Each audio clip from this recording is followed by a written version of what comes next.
আর কষ্ট দিতে চাই না। সবশেষে আমি বর্তমান ছাত্রছাত্রীদেরকে বলবো, তোমরা মনোযোগ দিয়ে পরিশ্রম করো এবং লেখাপড়া করো, মুরব্বীদের কথা শুনো, ধর্মচর্চা অনুশীলন করো এবং বাবা মার খেদমত করো, কেননা বাবা মার বিকল্পে পৃথিবীতে কেউ নেই। শিক্ষক শিক্ষিকাবৃন্দ, আপনাদের কাছে আমার একটি অনুরোধ। আমার একটি ছোট্ট ছেলে সপ্তম শ্রেণীতে পড়ে, রিয়াদ সালেহীন আদিব, তাকে আপনারা যদি এই বিদ্যালয়ে পড়ে নিজ পুত্র মনে করে শাসন এবং সোহাগ করে পড়াশোনা করবেন, এটা আমার বিশেষ অনুরোধ এবং শেষ অনুরোধ। বিদ্যালয়ের ক্লান্তিকাল চলছে। আমি শিক্ষক শিক্ষিকা মণ্ডলীদেরকে বলবো, আপনারা সবাই ঐক্যবদ্ধ থাকেন। আপনারা যদি ঐক্যবদ্ধ থাকেন তাহলে কেউ আপনাদের কোনো ক্ষতি করবেন না। আপনারা বিশেষ অনুরোধ করছি, পরস্পর বিচ্ছিন্ন হবেন না। আপনারা সংঘবদ্ধ থাকে সকল কিছুই মোকাবেলা করতে পারবেন এবং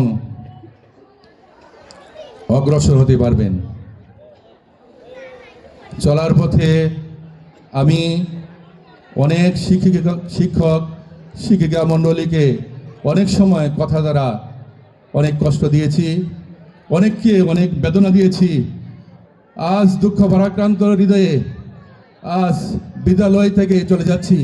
বিদ্যালয়ের ইট পাথর গাছপালা সব কিছুতেই মনে করি হাসি কান্না নাটক সব কিছুতেই আমার স্মৃতি বিরাজ করবে।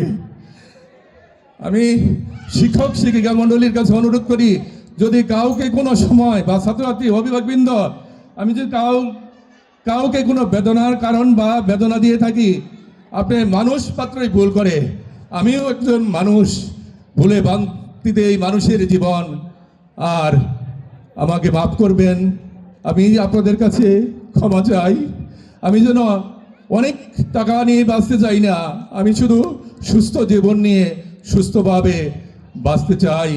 এবং আমি আপনাদেরকে শিক্ষকদেরকে অনুরোধ করব, শিক্ষক শিক্ষিকা মণ্ডলী, আমার প্রশংসা করার প্রয়োজন নেই, আপনারা আমার নিন্দা করবেন না। তবে আমি আপনাদেরকে সব সময় মন থেকে ভালোবাসছি, এই বিদ্যালয়কে ভালোবাসছি, বিদ্যালয়ের সব কিছুকেই, শিক্ষক না কর্মচারীদেরকে ভালোবাসেছি। কিন্তু আমি হয়তো আর্থিকভাবে খুব গরিব, সেই জন্য আমি আর্থিকভাবে অনেকের সহযোগিতা করতে পারিনি। আপনারা আমাকে দোয়া করবেন, আমি যেন আগামী দিনগুলি সুস্বাস্থ্য নিয়ে বাঁচতে পারি।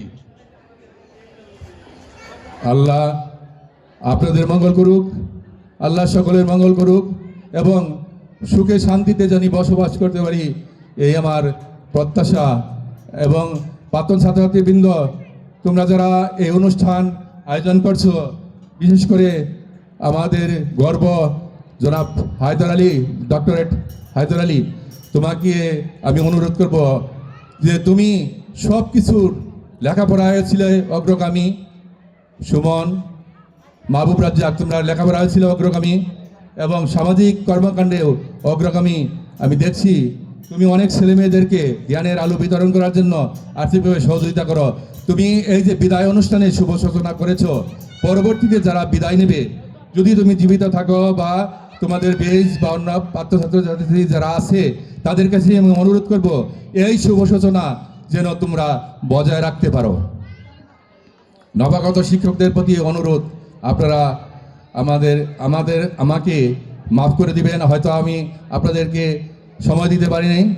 আমি খুবই একজন ছোট মানুষ, আমি যাকে যা বলেছি সামনেই বলেছি। আমি কোনো ছাত্রছাত্রীদেরকে মেরে থাকলেও তা পরবর্তীতে মনে রাখি না, কারো কখনো ক্ষতি বা অমঙ্গল কামনা আমি কখনো করিনি এবং ভবিষ্যতেও করব না। এবং কাউকে আমি যদি কোনোদিন খোঁচা দিয়েও কথা বলে থাকি, কিন্তু আমি মন থেকে কোনোদিন বলি নাই, কারণ আমার মুখে ছিল মধু, অন্তরে বিষ ছিল না। মুখেই ছিল বিষ এবং অন্তরে ছিল মধু। সবশেষে আর আপনাদের ধৈর্যচ্যুতি ঘটাতে চাই না। আল্লাহ সকলের মঙ্গল করুক এবং ছাত্রছাত্রীরা বিদ্যালয়ের আরও উত্তরোত্তর সাফল্য রেজাল্ট ভালো করুক 2026 সালে, এই কামনা করে আজকের মতো বিদায় নিলাম। আল্লাহ হাফিজ।